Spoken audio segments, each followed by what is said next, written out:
These budget earbuds go by several names. They even call them invisible earbuds. They are also called sleep earbuds, suggesting that you could go to sleep with them on. No matter, these are budget earbuds. Don't expect much from them. The literature is written by non-native English speaker. You'll find it a bit difficult to follow, but I will show you how to operate them. They come with anti-slip covers, which you will need to remove every time you charge them.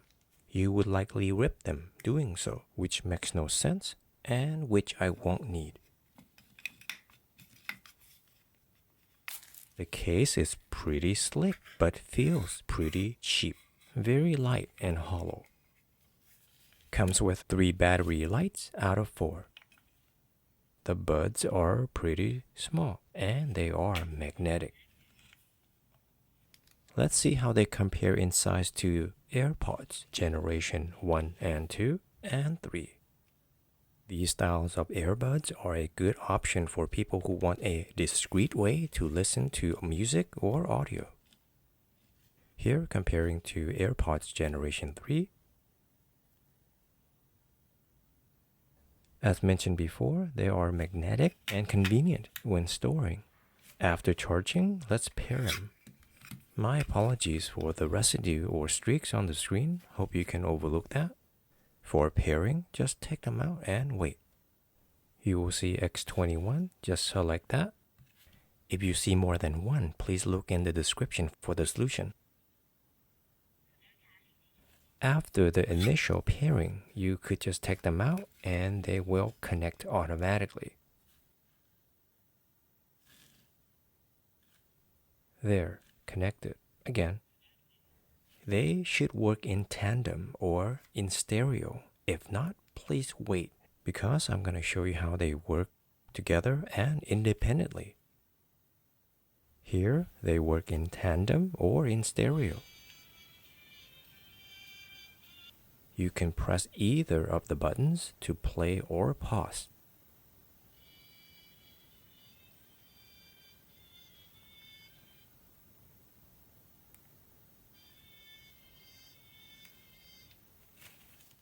However, one will decrease the volume, the other will increase the volume.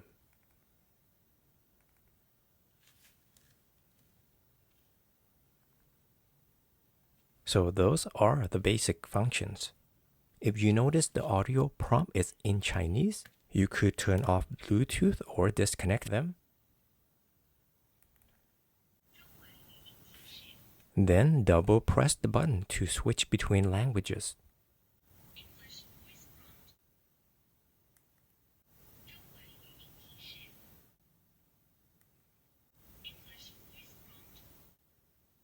Now I'm going to show you how to use each earbud independently.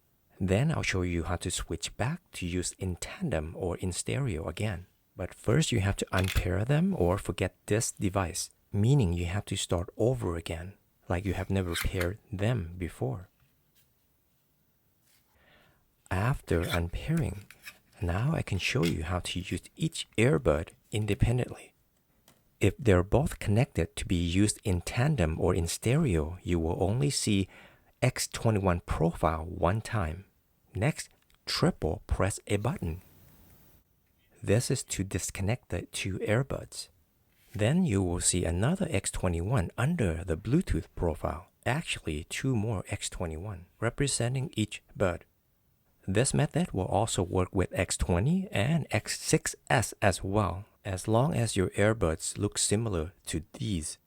You could also now use one of these two on another device, another phone, another iPad, if you choose to.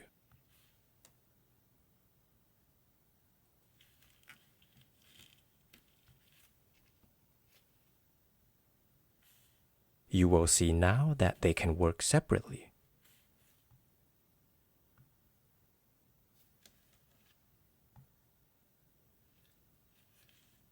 Let's take a listen.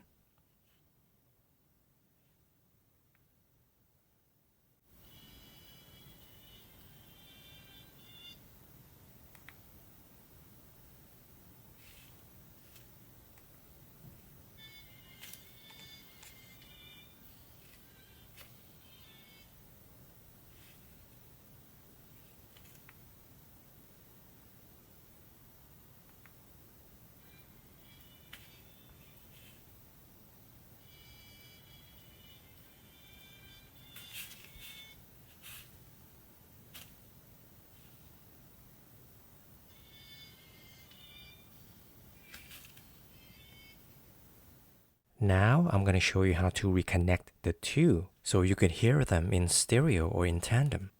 Some of you may have purchased these and thought they were defective because you couldn't hear the audio in both earbuds together. What you would have to do is erase their Bluetooth profile or forget this device on both of them, and maybe put them back in the case and take them out. Again, if they work separately and not in tandem or in stereo, you would see their profile twice. What you would have to do again is to triple press the button of either one. One new profile representing the two together will pop up.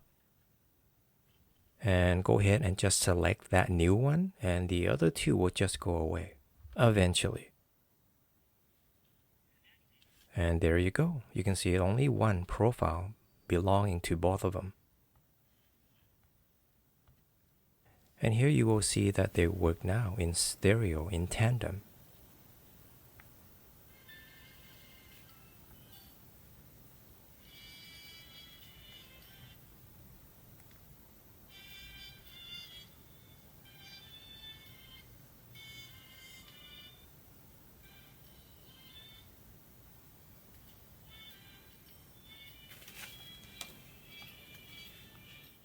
Here's how one would fit without the anti-slip cover and with the anti-slip cover.